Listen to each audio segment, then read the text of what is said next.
recording? Yes. Okay.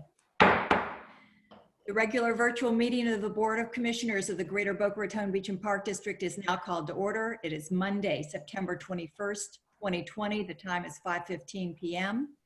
Joanne, would you do the roll call, please? Sure. Commissioner Ernst? Here. Commissioner Engel? Here. Commissioner Rollins? Here. Commissioner Vogelsang? Here. And Commissioner Wright? Here. Thank you, Joanne. Commissioners, are there any changes to the agenda today? Okay, hearing none. It's time for public requests. We've had a request from Mr. Harold Chaffee. He has some technical issues, so he's asked us to read a letter that he wrote to the City Council into our record. So Brianne is going to do that for us. Brianne? Okay. I unmuted this. Okay. This is addressed to the City Council of Boca Raton.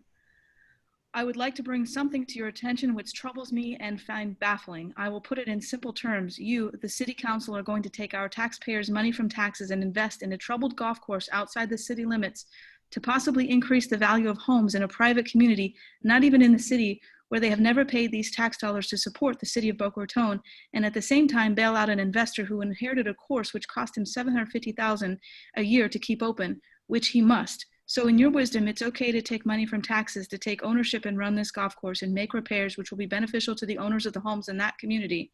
This is not in the city, so we will see no taxes or tax increase coming from our investment that you gave to them. Instead of you spending taxpayer money to revitalize sections of the city who need it and have paid taxes for over 50 years, and rightfully the money belongs to them, for upgrades and improvements in their community to revitalize and hold the value of their investments in their homes.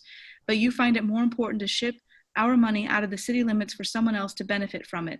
There is something terribly wrong with your decision, totally irresponsible, and a smack in the face of all good people who voted for you to protect and maintain their original investment by maintaining or upgrading where needed in their community. Harold Chaffee, 6200 Northwest 2nd Avenue, Boca Raton, Florida, 33487. Thank you, Brianne. Are there any other calls or any hands up to speak? I don't see any up. No. Okay, okay, public requests are now closed. It's time to approve the minutes of the regular meeting held on September 8th, 2020, found on page 3 of your agenda packet. Do I hear a motion? So moved. Do I hear a second? Second. Thank you, Commissioner Rollins. Is there any discussion? Joanne, would you do a roll call? Commissioner Ernst? Yes. Commissioner Engel? Yes. Commissioner Rollins? Yes. Commissioner Vogelsang? Yes. And Commissioner Wright? Yes. Motion passes. Thank you. Thank you, Joanne. The next item is for the approval of the minutes for the first public trim hearing, which was held virtually on September 10th, 2020 at 6 p.m. Do I hear a motion? So moved. And second. Thank you. Commissioner Engel made the motion, Joanne, and Commissioner Rollins seconded. Is there any discussion? Joanne, would you please do the roll call Sure. vote? Commissioner Ernst? Yes. Commissioner Engel? Yes. Commissioner Rollins? Yes. Commissioner Vogelsang? Yes. And Commissioner Wright? Yes. Motion passes. Thank you. Okay, thank you, Joanne. Comes time for our regular business. The first item is the CRA discussion. Brianne, would you lead us off, please? Sure. Commissioners, we did receive a response to our request to be exempted from the city's CRA TIF payment. The request is on our letter back from the city is on page 12 in your agenda packets.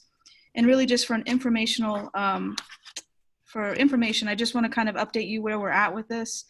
This letter points out some things that kind of don't exactly go along with the letter that we sent. Historically, the district has engaged with 2 interlocal agreements with the city regarding our TIF payment. The first interlocal agreement was a commitment from the CRA to put all the money that the district funds towards recreation within this community redevelopment agency area, within the CRA area. And then the district agreed to amend that agreement and allow for our payment to go towards the debt at Meisner Park. And that debt was satisfied in March of 2019. And I think we've always acknowledged in past and present, legal counsel has all acknowledged that we had a legal obligation to the CRA based on state statute. So when we sought this exemption from the city, when we sent this letter in June, we were doing that in the hopes that the city would consider letting us out of it, because we could use that money for recreation within the city. It benefits all of our constituents if we spend that money on our residents. When we sent this in, we used the CRA's financial statements from April, which showed that there was about $18 million in surplus funds available in the CRA. And now when the CRA budget that I believe was approved today at their meeting, it shows that there is not that abundance of money is no longer there. And so I've sought some clarification from the city on that. I haven't gotten that back yet, but if that's the case, then of course they're counting on every dime that they get if that is in fact what they need. When the CRA was established, it was put together to fix the blighted downtown area. And so I think everybody here can agree they've done an amazing job, because the downtown area is no longer blighted. It's beautiful, and it has some great restaurants and shops and artwork too, and of course entertainment. However, now we have recreation services, and I think everybody will also agree that recreation services is not only the largest department in the city, but also one of the most needed right now, more so than ever. So we got this letter back from the city, and it kind of looks like they've already decided that they're not going to let us out. They're not going to exempt us. I'm hopeful that that we can take a look at it after we look through all the information that they send back and get some of this combed through, that they will, we lost Erin, she's back. Okay. That they will decide that maybe putting money into recreation isn't such a bad idea, since it's so sought after right now. And hopefully that's what they'll consider. So this is where we're at with it. I'm waiting for information back. Hopefully I'll have that for the next meeting, and then we can talk about next steps. Commissioner, question for Brianne. I'm sorry, I didn't hear you, Susie. Oh, I'm not muted. Do you have It came out garbled, any questions for Brianne? Oh, okay. Madam Chair, Commissioner Rollins? yeah, I have a question. Just for clarification, the contributions we're making to the CRA originally for recreational purposes in the CRA area. Mm-hmm. And then we amended that to allow for, our funds to go toward the debt on the Meisner. And now that the debt on Meisner has been, cleared up and terminated and paid off, where are those funds going? And I'd like to know, have some accounting of those funds since that time. When was the debt extinguished there, paid off on the March of 2019. 2019? Okay, so I think we ought, if our funds are being used for recreational purposes, we need to know where, and if that's what the agreement is. And then if they're not going to use it for recreational purposes, then I'm just wondering if that's not something that would allow us to, ask for a dismissal from this agreement. Okay. So, We'll look at where they're spending. I've asked for some accounting of some of the funds and how they've been spent and allocated. So we'll look for that too. thank you very much. I would also like to know how they are justifying the district residents, people outside the city limits, that they are paying taxes on this, and why they are not getting any resident benefits, if there are any to be had. I'd like to know if there are any to be had, if you can glean that from them. Steve, do you agree? Yeah, I agree. And to add to that, I would like to know why specifically district residents that are not residents of the city cannot participate in the city's library system using CRA funding. It's no longer in the CRA. The district, the libraries are not in the CRA, but it's funded by the recreational money. It's funded by the tax of this, just the city taxes. We don't fund the libraries at all in the district, and it's not in the CRA anymore. I understand that, but what I'm saying is, can we use the money that we're using for CRA payments to help fund the library, and in turn get the benefits of use of the library to the in-district, out-of-city residents? We can ask. There are some recreation facilities that are in the CRA, like the tennis center, Boca Raton Tennis Center, and those are places where I think Susie was pointing out that district residents still pay non-resident rates, even though those are, within this community redevelopment area. So I'll follow up, and I'll follow up on that too. Thank you. Approximately how much out of that, well, it's 15,000 people, so Well, our total taxes that we collect, it's about 13% of that comes from district residents. So it would be, I guess if you did the math, you could say 13%. I mean, the TIF payment is calculated based upon the property that's in the CRA. But when you take it out of the total dollar amount of what we collect, it's about 13%. I mean, bare minimum, we should be redirecting that money to something that the district residents have benefit of. Right. So I think we need to stand firm on this and go forward and continue to contest what they're saying. It's not a done deal. Oh yeah, I don't want to close it. I'm just working on getting more information and continuing the conversation. I don't want to take the money away from recreation parks, beaches, and do something off the cuff. I want it to be fair to everybody, and it's not fair to everybody right now. Okay, anybody else have any ranting they want to do besides me? Madam Chair, this is Craig. Just a thought for you on it is that it is, complex, and it long predates many of us, except for Mr. Rollins, I think. It's still kind of, it's a complex thing because the two interlocal agreements is not a standard regulation type thing. So I think Brianne has requested additional financial information, which is the appropriate thing to do. But there may be the outcome that we cannot do anything different than what's there. So I would say let's continue to gather more information. And the one thing that came out of the needs assessment that I recall that we should always strive towards is a common communication for both parties, and somehow maybe together as we work through this issue, it will be combined with other things, and it'll be taken care of. That we still get the money funded towards recreation for district and city residents, and but there's more information that's needed before we can really do anything. And we may not be in a position to get much out of it because it is a CRA entity and there's a whole other statute of rules. So it's a kind of a combination of Brianne talking to the city staff there, as well as with Sam and Jake, just giving us some guidance. But there isn't a lot that we probably will be able to do with it, but we'll sort through it. Sounds good. Yes, Commissioner Rollins. Yeah, I agree with Craig. There's not a whole lot we're probably going to be able to do about it, but we can sure make them accountable for where the funds are being spent. And I think that's important. And if there was some flexibility to gain some ground on those issues that Steve is talking about as kind of a quid pro quo, I wouldn't be opposed to having that discussion. Okay. Thank you. Is there any other discussion? Commissioner Wright, do you have anything? Okay. No, I was just going to say I agree with what Craig said, and I don't think we're going to get much out of it either, but the more information we gather, the better. Okay. Anything else on this subject, commissioners?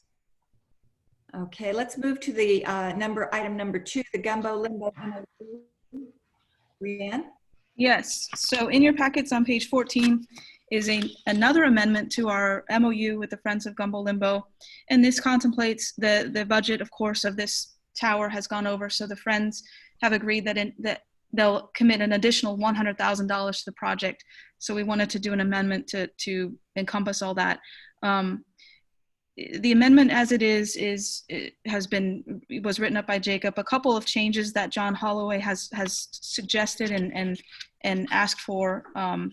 On page 15 of your agenda packets, the second line down, it starts towards the end, there's a new sentence that starts, in the event that the district incurs any costs or fees in excess of 600,000 related to the installation, the Friends shall immediately reimburse the district for such costs or fees. They would like those lines omitted.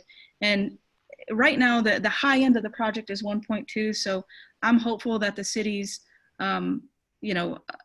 estimating team and who's evaluated this project, I'm hopeful that it will come under the 1.2 million. So I'm fine just deleting this line, and if it does end up over that amount, we'll just be back into another discussion with the Friends about who's going to pay those overages. I don't want to hold the project up is what I'm thinking right now. And I think that down the road, we would just have to have another conversation with the Friends and talk about more fundraising if it came to that. And then the second change that they would like is the date that we put in here was September 1st, 2021 for the start of commencement of the project. They would like it to be consistent with their agreement that they have with the donor, which they had was February 1st, 2021. So I don't see any reason why not to change it, except that if the city doesn't start it by February 1st, 2021, we'll be back to doing another amendment on the MOU. Okay. Commissioners, do you have any questions for Brianne about this or any thoughts? Steve? Yeah, the one thought that occurs to me is that without that first sentence about the overage, we don't have any real means of recouping that money. I have no problem personally with going ahead with the project, but there has to be some provision for being able to recoup that money. Otherwise, we're sitting in the same spot as we are with the ILAs we have with the city, where it's open-ended and we're stuck holding the financial bag. Mm-hmm. So, I just want to have some kind of, we can put in an amount that we're responsible for, or they're responsible for. And I don't want to hold up this project any more than it already has been. But we need to get some kind of clarity, and we need to have some kind of cap on how much we're actually going to be spending on this. I did talk to Mr. Calvert in Rec Services about this agreement, and if it came to they have a commitment of 1.2, do they need anything that says who's going to pay the rest to start the project? And they don't. Right now, the high end estimate of the project is 1.2. Maybe it won't be on the high end. Maybe it will be under budget. But if we sign off on a CIP form that says 1.2 and the project ends up at 1.3, they can't continue. They can't just expect us to pay that. They'd have to come back and ask for more money. At that point, if it's not in this agreement, at that point, we'd be back to revisiting this with the Friends in the city to talk about who's going to pay the extra money. Yeah, actually, I wouldn't want to take it from Friends. I would like the city to make a contribution. That's where I'm going with this. Well, that will not be, they will not take part in this MOU, but it's up to you, whatever you guys want to do with this. If this, I don't want to stop the project. If this is the difference between delaying the project further and going ahead, I don't want to delay the project any further. But I do want to have some kind of mechanism whereby we can recoup money and we're not stuck holding the bag for an extra $200,000, $300,000, or $400,000 or more. Mm-hmm. And we have no way of getting it back, and we have to take it from something else. Why can't Aaron, like if there is an overage, can it be split amongst the three entities that are taking part in the project? Well, the city's not financially taking part in this project, and this MOU is just between us and the Friends. It's the city would be a third party, and I would doubt that they would join this third party, and I think that would also hold the project up for an extended amount of time. Or then split amongst us and the Friends? Is there a cap on that in your mind? Like Steve was saying, if it goes over 100,000, we split that. If it goes over 2, if it goes over 3, I mean, but I mean, the city's estimating this project, right? Right, at the high end, it's estimated between 1.1 and 1.2. If it were to go over, if we take this language out and the project gets started and they get into a problem and it's going to be over 1.2, they will come back to us and talk to us about those monies and where it's at and how much more it will be. If we take this language out, then it is that we would have to talk about it more and see if we're going to contribute more and if the Friends are going to contribute more. If we leave this language in, there is the possibility that the Friends won't sign off on this. Commissioner Rollins, you had something to say? Yeah. I was thinking along the same way as Aaron, is that, this project could very easily be shared. Any overruns could be shared equally between the district and the Friends.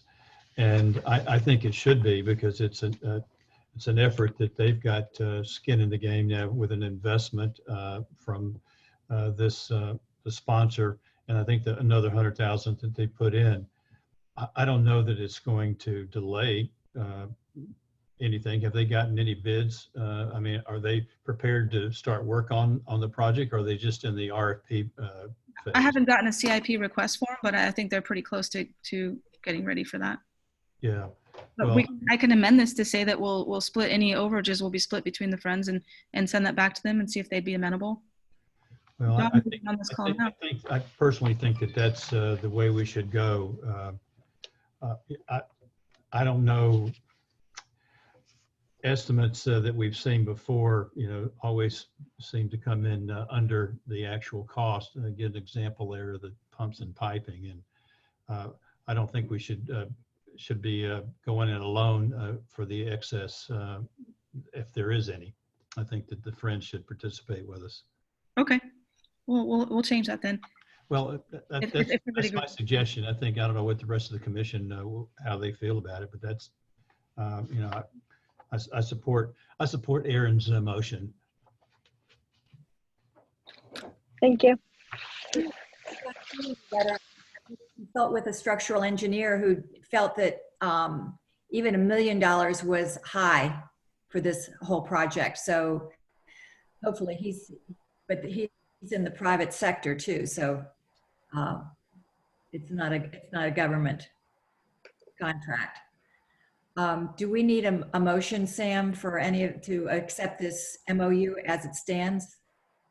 If I may respond, Madam Chair, if you're looking to potentially modify to do the potential splitting of overages or what have you, the motion to approve should include the language, or at least the concept of what was discussed by Commissioner Wright and Commissioner Rollins. And also the date change. And the date. We can Make the motion. we can modify that tomorrow. Commissioner Wright, would you like to make the motion since you brought it up? Sure, I'll make the motion to change the date on the MOU to match the MOU between the Friends and the donor. And then also make the amendment in there to see if there's any overages, that it would be split between us and the Friends. Second. Second. Is that right? Commissioner Rollins, Joanne. Is there any more discussion? Joanne, would you please do a roll call vote on this, please? Sure, Madam Chair. Commissioner Ernst, Yes. Commissioner Engel, Yes. Commissioner Rollins, Yes. Commissioner Vogelsang, Yes. and Commissioner Wright. Yes. Motion passes. Thank you. Okay, moving right along. Item number 3, Brianne, would you like to discuss the district insurance? Sure, I'll start it off and then I'm sure Commissioner Rollins can weigh in as well. We did review, we went through again and talked to Mike Morrell of the Florida League, and I think we're just going to recommend that we stick with what we have right now this year and go out for an RFP next year just to see if there's other competitive agencies. Yeah, Madam Chair, just adding to that, given what we've seen with recent storms, and I was telling Brianne, I just had a hard time selecting what structures not to insure. And if we had a major storm, we'll be glad that we had as much coverage as we could. I did ask for a breakdown of the losses, and we got just one amount that was paid for the last hurricane that we had, which was not substantial, but we have a 5% wind and hail deductible. What my feeling is that leave the insurance the way that it's currently written, but make sure that we go to bids. And there's an alternative. There's another governmental self-insurance fund that we have access to that has been wanting to bid now for some time, and I think we should entertain their offer of a bid. But to start in June, knowing that our insurance renews in October, I think that it'd be a good idea to get it started early, so we'll have that information early in the budget process. Very good suggestion. Anyone else have any questions for Commissioner Rollins or for Brianne? Could you put that on the calendar for us, please, Brianne, to maybe start discussing the RFP in May for it to go out June? Sure. I'd like to give us as much time as possible. Agreed. It's a big project with a lot of outdoor equipment, and I think that it would be helpful. It's always good to have competition on an account. Very good suggestion. Okay, is there anything else regarding the insurance that you'd like to discuss, commissioners?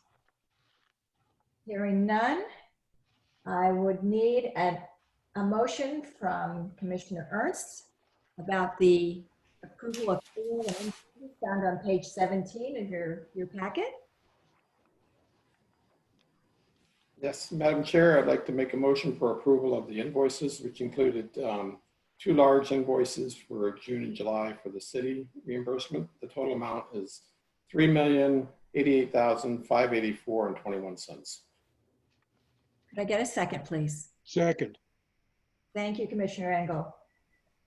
Is there any discussion? Hearing none, Joanne, would you please do a roll call vote? Commissioner Ernst, Yes. Commissioner Engel, Yes. Commissioner Rollins, Yes. Commissioner Vogelsang, Yes. and Commissioner Wright. Yes. Motion passes. Thank you. Thank you, Joanne. It's time for our reports and discussion items. Our first up is Executive Director Harms. Yeah, just a few items here. From our previous meeting, Commissioner Wright had mentioned some availability of funds in the art and public places. So I did reach out to our deputy mayor about working with that team. I think right now none of the city's extra committees and groups are meeting right now, but when they do, I'm sure we'll hear back from them. I have not heard back from Deputy Mayor O'Rourke yet, but I'm sure we will when those committees reconvene. I also reached out to former commissioner and Dr. Dennis Frisch, who's part of the Parks and Rec Board, and Mr. Calvert to talk about scheduling a time to come and speak to the Parks and Rec Board about Ocean Strand project, just to keep them updated on it. That was one of the directives that came out of our previous meetings as well. They are not meeting right now, but when they resume meetings, they will put us down to talk to them and keep them posted on what's happening there. I think everybody knows that the city is not talking about our golf course tomorrow night. I watched their workshop today and their CRA meeting, and there wasn't any talk about golf at all. And then the pickleball RFP is out, and that will close October 16th at 2 p.m. And then I have a couple of future agenda items that have come up this week that I'll save for that time. Okay, great. Thank you. It's time for District Council, Mr. Gore. Thank you. Good evening, Madam Chair, Commissioners. Nice to see you all at this hour of the late afternoon. A couple of quick items, if I can, for you. We're still in a virtual quorum situation, still having virtual meetings. As I mentioned at the beginning of this meeting, 20-69, which is the governor's order signed back in March, which authorized virtual quorums and virtual meetings, technically speaking, expires at 12:01 a.m. on October the 1st under the edict of Executive Order 20-193, which extended 2069 until then.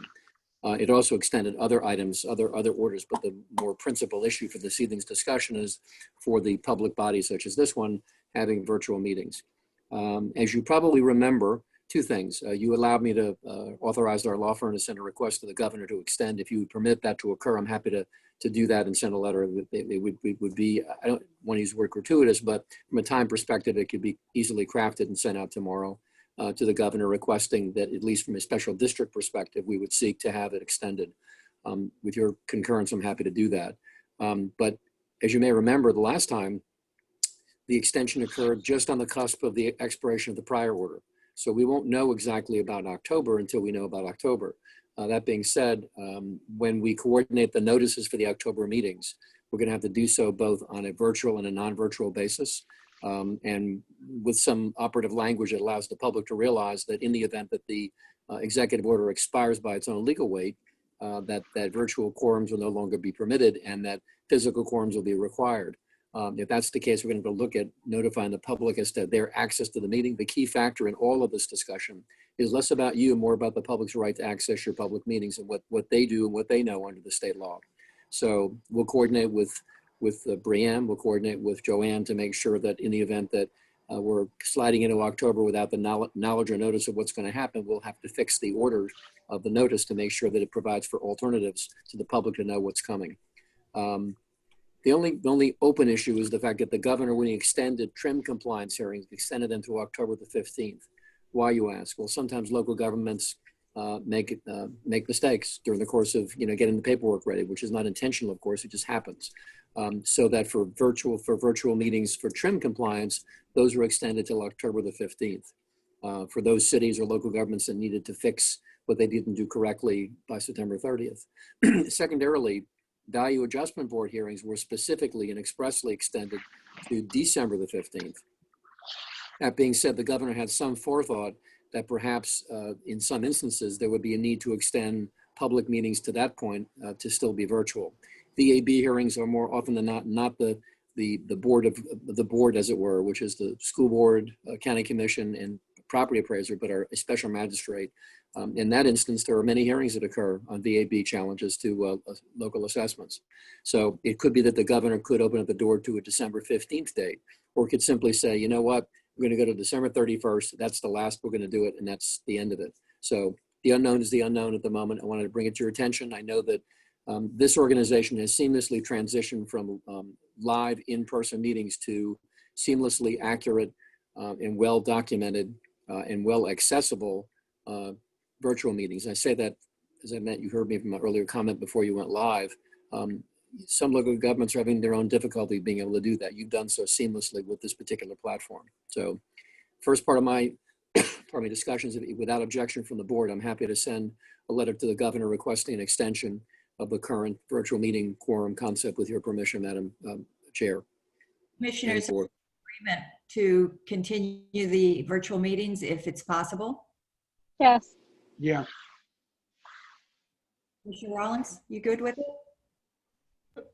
I could go either way if if everyone wants to do it.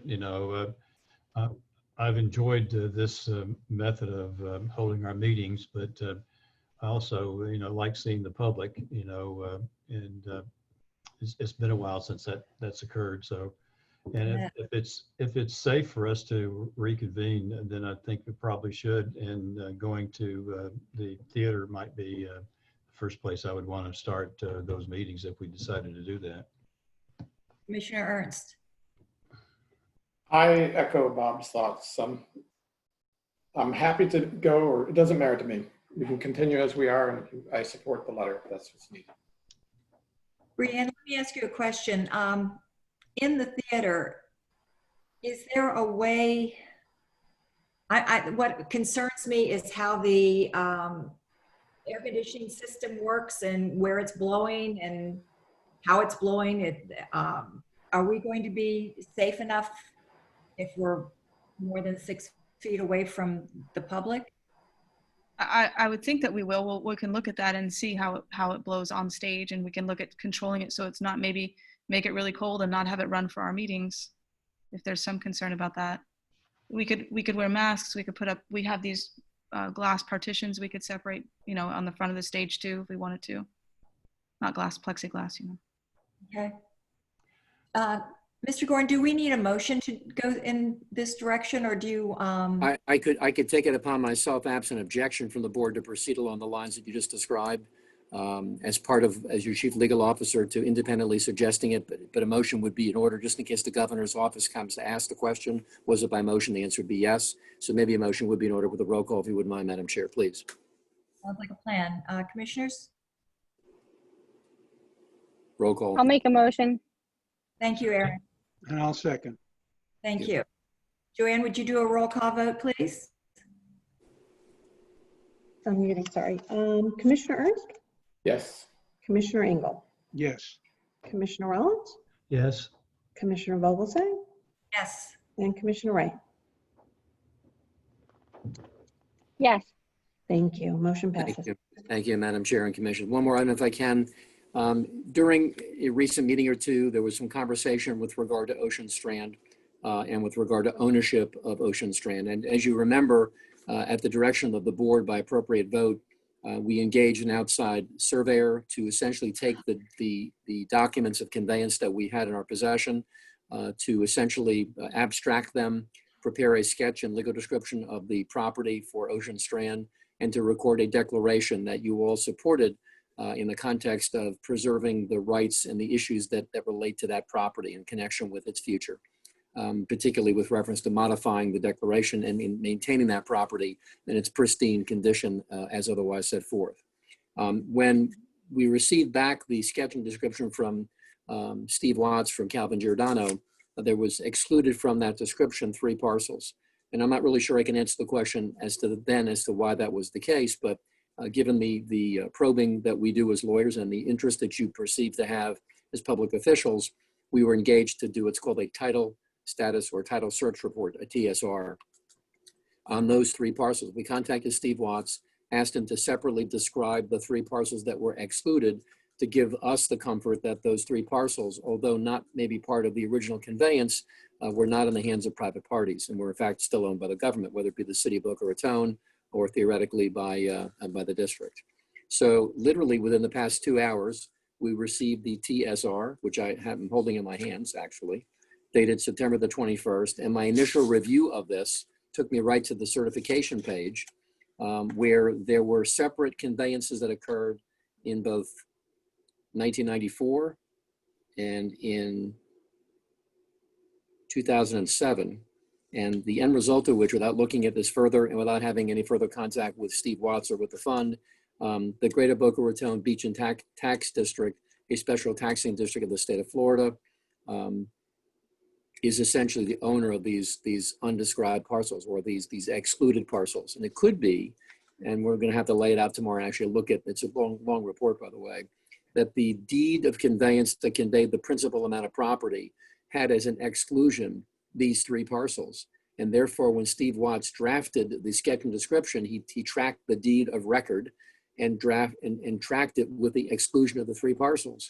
We didn't separately title search the 3 parcels, nor did we have any records from Art's office or Koski's office that would indicate anything different to that. So we discussed with the board, and the board authorized us to do a TSR for those 3 parcels. But I'm finding, as of today, I have the comfort of knowing, without further research and review, which I will perform and we will do in the office, that the 3 parcels that were described are not in private hands, are not owned by private citizens, but are in fact owned by the district. The 4 deeds that are referred to in the TSR were deeds that came from the William J. Veal, V-E-A-L-E, as trustee, to the Greater Boca Raton Beach and Park District in a conveyance of December 30th, 1994. A second deed from Mr. Veal, joined by his spouse, to the district, a separate OR booking page. A third deed from a company called Continental Development Corporation of America to the district in 1994, approximately at the same day. A deed from that company again to the district. And lastly, a deed from the city of Boca Raton on August 21 of 2007. So I need to look at those documents of conveyance. I need to provide them to Mr. Watt to make sure he can look at them. And to the extent that he's comfortable that this title status report, title search report confirms and reconfirms the district's ownership, I would then have him redraft the sketch and description, do an amended declaration and simply re-record it as an amendment to make sure that the public recognizes that the intention of this board was to preserve not just the mainly dedicated portion, but all the property as well. And to that extent, I'll be happy to report back to you at the next meeting. But this is, to me, good news, actually. Thank you. Brianne, would you put that on our next agenda, please? So we can just put that to bed, that Sam and Jacob will have Yeah. that declaration. I mean, not that I had any deep concerns, but I had some concern that for some reason they were excluded. And I'm getting a better sense now in looking at what I've looked at so far. And in particular, looking at the deed that was the major conveyance of the major property, it excluded certain parcels. Well, it excluded them because they were separately conveyed by other instruments. So if that's the case, we can clarify that of record fairly quickly with Mr. Watson. I'm sure minimal cost and expense, but more importantly, for the comfort of knowing that your intentions were fully complied with and that the record will reflect that commitment and those reservations and restrictions. Other than that, that's all I have this evening. I'm happy to answer questions and always good to be with all of you this evening. Thank you for having me. Commissioners, do you have any questions for Mr. Gorin? Okay, let's go to commissioner reports. Commissioner Rollins. Thank you, Madam Chairman. Just a couple of comments there. One on Gumbo Limbo. I think one of the issues that we struggled with initially was whether that project had to be ADA accessible or not. And then it was ultimately determined that it had to be ADA. I'd just like for Brianne or someone to make certain that they've got the tower that in its construction will be ADA compliant. I mean, there's been nothing, it's pretty obvious that we have to have it ADA compliant, but as far as I know, I haven't looked at the drawings. I don't know whether you have, Brianne, but I'd certainly like to have some certification that it is ADA compliant before we spend our money building it and the design. I'm not sure what the process would be, but certainly the city would probably know. It was definitely, so we'll get it for us. The other issue that in the last couple of weeks, a person who was the executive director prior to Brianne, the original executive director was Bob Langford. And Bob, as you probably know, I don't know, Aaron, I don't know that you and Craig were on the district when Bob was the executive director. And maybe, were you on there, Steve? I came on just as Bob retired, but I had been going to meetings for about a year prior. Excuse me. And I got to talk with him. He was a real gentleman. Yeah, my point is that Bob was originally the CPA that serviced the financials for the district. Mhm, yeah. At some point became the executive director. And during Bob's tenure as in that position, you know, we accomplished quite a number of issues with Bob's oversight.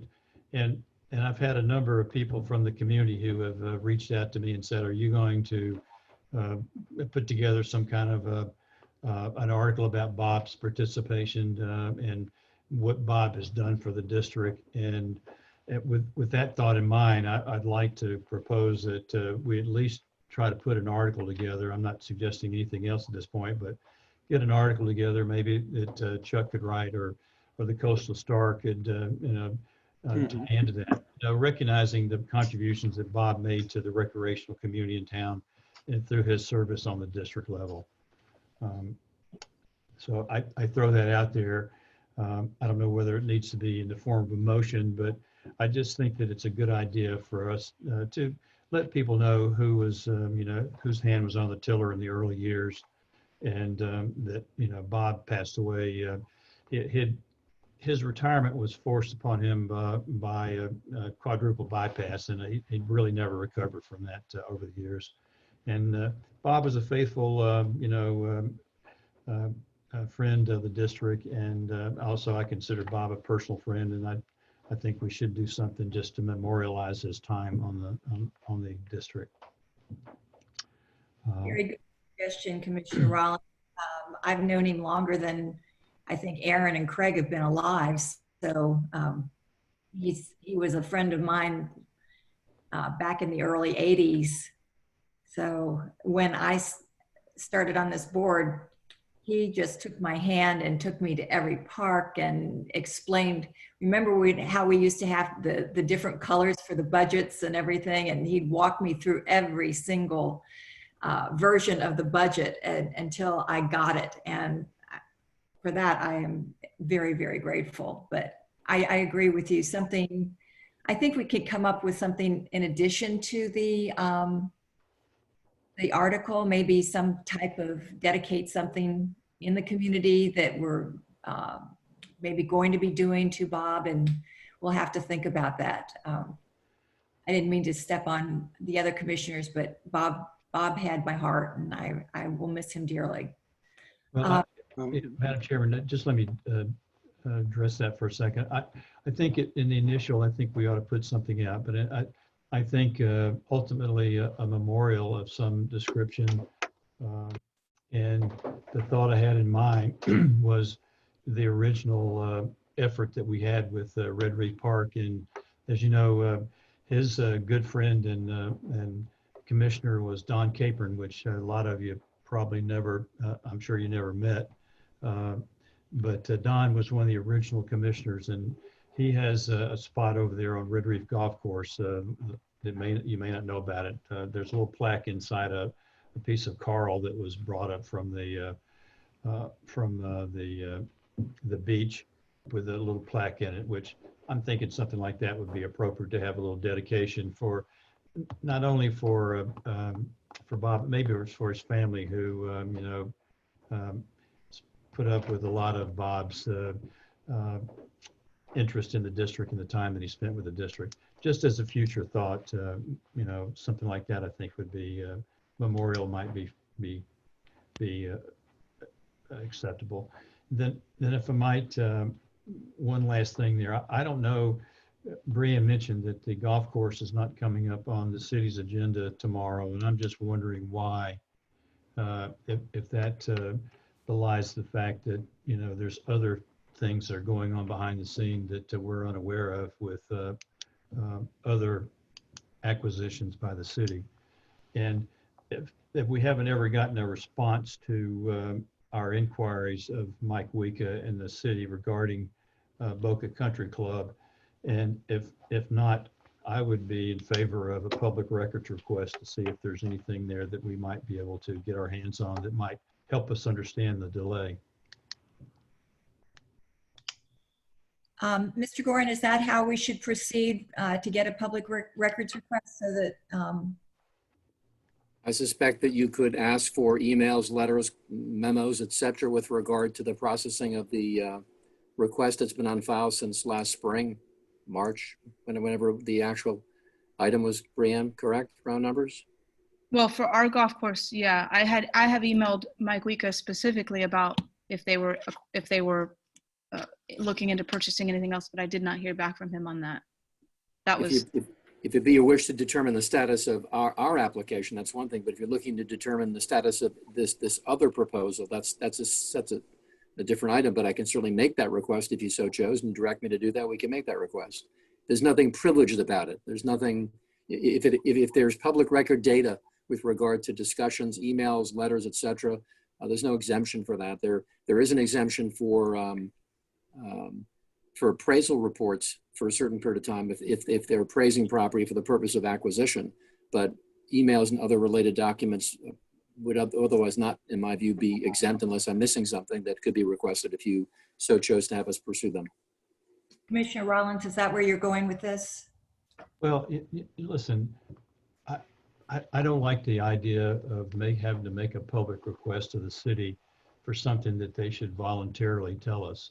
I mean, it feels kind of awkward, quite honestly, but we're not getting any answers from the city. And it's a twofold question. What is the reason we're not getting our site plan approval or getting any feedback? And secondly, is that being held up because there's other negotiations going on with the acquisition of Boca Country Club? So I lay that out there for the commissioners. I'm just one person making this question. If you feel comfortable in doing that, then I would certainly make the motion, but I want to put that out there for the commission because, it's not the way we're talking, when Craig was talking about, working with the city, I don't know how that would be perceived, as whether that would go over like a lead balloon, or whether or not we would get a response back in a timely fashion, and whether that would be something that would be an insult to them, which I don't mean to do, but I sure would like to have some answers. Commissioner Ernst, would you, since your Yeah, name, I guess I can speak to it. I agree with what Bob's saying, but at the same token, I'm hesitant I think, yeah, I would go over like a lead balloon. I don't think they would like that in the spirit of friendship and partnership, but it's not the most transparent thing either. So that's what gives us the great, probably a lot of discomfort with the Boca Chica people. But in this particular case, I'm sure we're not that far off from finding out more information. So rather than get involved with or force their hand or any discomfort, I'd say let's defer and let them have the time they need to do whatever they're doing. And the only thing I know is the same thing we've all talked about, rumored here, but I know nothing of any knowledge. If the Boca Country Club is the acquisition, part, and as Mr. Chappie outlined in his note, he's right. It's outside the city. There's a lot of negatives, but there's some positives too. That's a working brand new golf course. I personally watched them build the new golf course out there, so I don't know exactly what they're doing. But I would also say this is that the concern for Boca Chica people is, well, what's happening with their golf course? What's happening with their backyard? And that's a very legitimate concern, but I also think it's whatever happens, we are going to be an integral part of that, and it will be nice. And whatever happens out at Boca Chica, if it's a new destination for recreation, whether it's golf or something related to golf or something other than golf, we will make it very nice. And but you definitely can't. If the city goes forward with the purchase or acquisition, however this thing is, we no longer. It's kind of hard to justify two municipal courses within a couple miles of one another. That's a given. So we have to reality it, but we don't know anything until this comes about. And so I say, give them a little bit of more time to find out. And I hope that we have better communication between Brianne and Mike Wika is my goal. I put my faith on them talking more to see that we do things. But we can't stop them if they get a very good deal. God bless them. I don't know. What are your thoughts, Bob? Commissioner Rollins, you had your hand up first, and then Commissioner Engel will jump to you. Well, I actually put in a phone call to a member of City Council last week, and as of today, I've not heard back from them because I wanted to find out what the story was. And we gave them a pass because of COVID, to think about it, because we made our submission, I think, in January, if I'm not mistaken. And that's the plan that they would be looking at. I really don't want to do a public records request, but I feel like the time has run out with the city as far as being transparent with us about what's going on. That doesn't mean that I can't see a positive outcome of this. I can, but I think the outcome could have been even more positive had there been some conversation with us regarding that course and Boca Chica, and trying to structure something that would benefit both parties, both the city and the district, and the residents of the North 2nd Avenue corridor. But the city has chosen not to do that. And then we're getting our information with rumors and innuendos, which makes us look kind of foolish. And it's embarrassing to me not be able to answer the question to these rumors as to what's going on. So I'm willing to wait another couple of weeks and before for our next meeting. And if we don't have some kind of feedback, I'm going to really really insist that we do a public records request to try to find out what's going on if we can't find out between now and then. Commissioner, you had your hand up? Yeah, this whole thing is troubling. I've heard that a TV reporter already has the story of the purchase, is just waiting for an okay to release it. I've heard that, excuse me, I've heard that the deal is already done. They're just hammering out a contract, and that contract is sitting with the city attorney. And what I haven't heard is anything from the city. Not yes, not no, not we're thinking about it, nothing. Zero, nada. And to me, I've always asked the city, listen, do what you want to do. Just let us know. If they want to go ahead and buy this golf course, that's entirely up to them. I also want to go on record as saying, if they buy this golf course, I don't want to have anything to do with it as part of the Beach and Park District. As my grandmother used to say, you know, the equivalent of the Southern expression, bless your heart, there's a Jewish expression, go in good health. And, you know, I don't wish anything bad for the city. I wish them every success. But I don't want it one way or the other. I don't want to be involved in the operation, the maintenance, chipping in, not chipping in, nothing. All right. As Commissioner Ernst said, we'll do something really great with the old Ocean Breeze golf course. We'll make it another jewel in this city's park system. Okay, that's not my concern. My concern is transparency and the complete unwillingness to say anything. Okay, I don't know if any of the people whose phone numbers I see on the screen are with the city, but if they're with the city, I think they owe us a, yes, we're doing it, no, we're not. Simple as that. And I agree with Bob. We'll give them a couple more weeks. Let's see what happens. But if nothing happens, if no information is forthcoming, then I think it's incumbent upon us to put through a public records request and find out what's going on. I think the public would like to know too. Thank you. And if I can do my comments. Huh? Well, I was just going to grab Aaron for about this. Sure. Go ahead. Yeah. I put 2 calls into Mike Woika and I haven't heard back yet from him.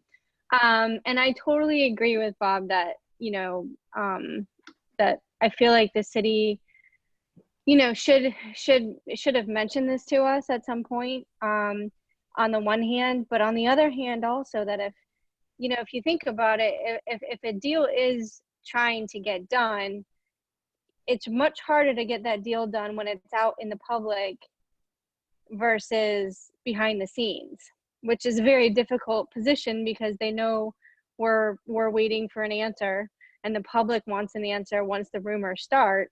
So I think it's a very difficult situation all around. And I think, you know, I mean, I would hope they would want to discuss it with us and let us know what was going on.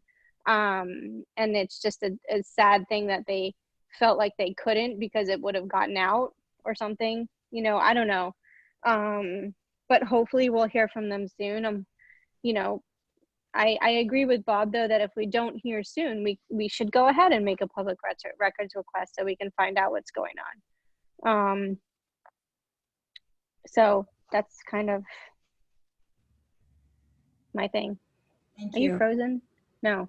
No, Steve's just not moving. he's good at it. Yeah. No, Over the past couple of weeks with people asking, you know, the public asking, and I can't give them an answer. Although I just think that had that been our board, we would have been talking among ourselves about something this important.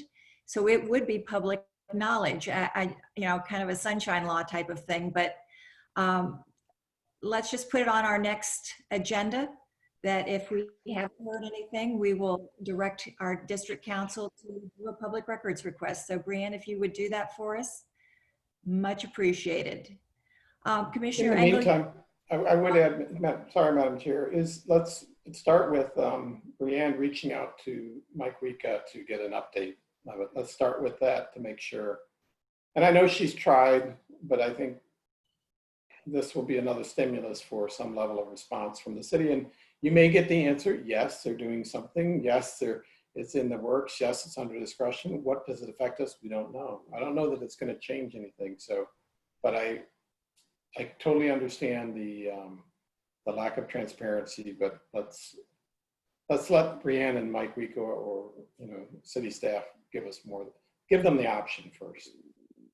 sounds like a plan. Commissioner Engel, your comments and your reports for this wonderful day. I think I've made my feelings known about what's going on with the country club. As far as a report, I'd like to resume our discussions with regard to the Boca Raton Beach and Park Foundation. Now that we're past the budget and we only have a couple of things on our plate. I've spoken to a couple of people in the community about getting their input, people that are familiar with things that we would have to do. I've had discussions with Brianne about what kind of bylaws we would need, et cetera. So I'd like that placed as a future agenda item.